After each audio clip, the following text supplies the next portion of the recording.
Kalau ibu-ibu emosi, meledak mau marah, ledakan di dapur saja Bu. Itu wajan, panci yang kotor bersihkan. Bandel banget anak ini misalnya. Ngomel dalam hati aja. Belum selesai marahnya, kosek kamar mandi juga boleh gitu.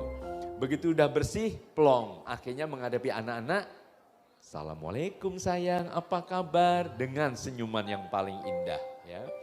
Kemudian dunia anak adalah dunia bermain. Sekali lagi siapa yang masih punya waktu bermain bersama putra-putrinya. Nah, marilah kita gelorakan. Awal tahun 2018 kemarin kami dari Lembaga Perlindungan Anak Indonesia mencanangkan suatu gerakan nasional atau Gernas Sasana. Saya sahabat anak. Supaya para orang tua juga berkenan jadi sahabat putra-putrinya. Dan saya minta waktu itu Presiden bersama beberapa menteri jadi sahabat anak-anak jalanan, anak-anak penyandang cacat dan sebagainya.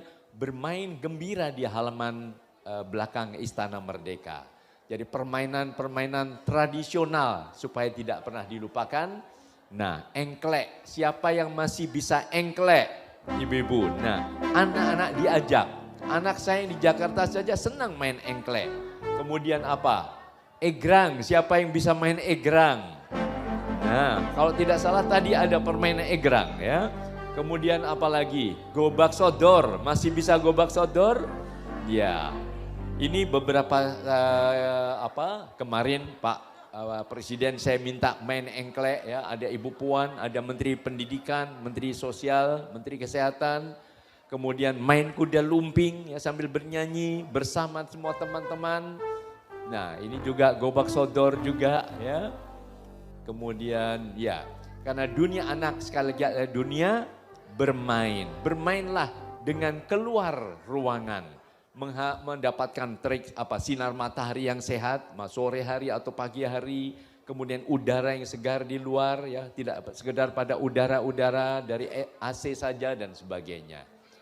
Anak-anak juga tumbuh dan berkembang. Nomor 3, kemudian keempat adalah anak-anak peniru yang terbaik. Meniru ayahnya baca koran atau meniru ibunya masak di dapur. Sehingga perlu contoh keteladanan.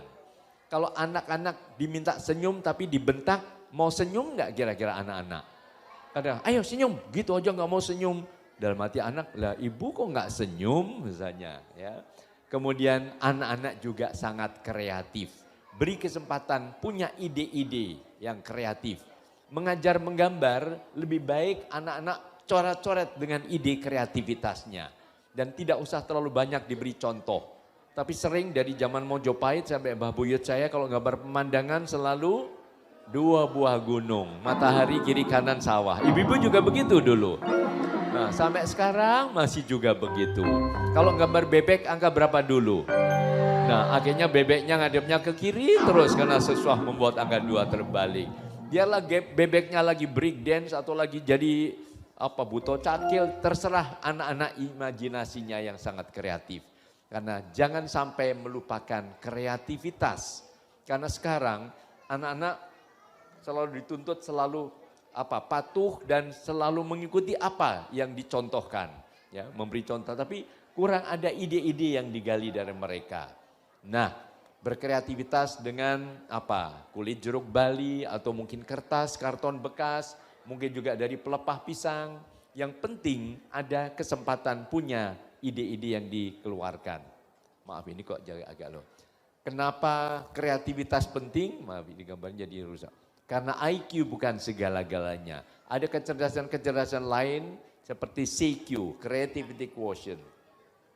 Kreativitas perlu juga dan ini juga tidak kalah hebatnya pengaruh bagi kesuksesan seorang anak di masa depan.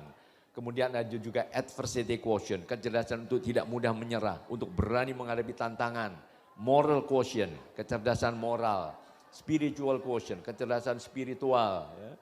Nah ini emotional quotient, nah multiple intelligences, ini yang menjelaskan semua anak cerdas pada bidang yang saling berbeda.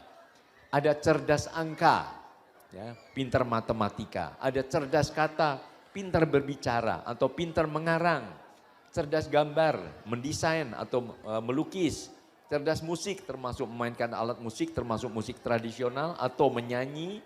Cerdas tubuh termasuk gerak, ya, penari, olahragawan. Cerdas teman adalah cerdas sosial, kemampuan memimpin, berorganisasi. Cerdas diri juga mampu koreksi terhadap diri sendiri. Dan cerdas alam adalah termasuk yang senang pada tumbuh-tumbuhan atau hewan atau lingkungan dan sebagainya. Intinya adalah stop kekerasan terhadap anak di dalam pendidikan, baik di rumah maupun di sekolah. Para orang tua khususnya para ibu hendaknya tetap menjadi idola putra-putri.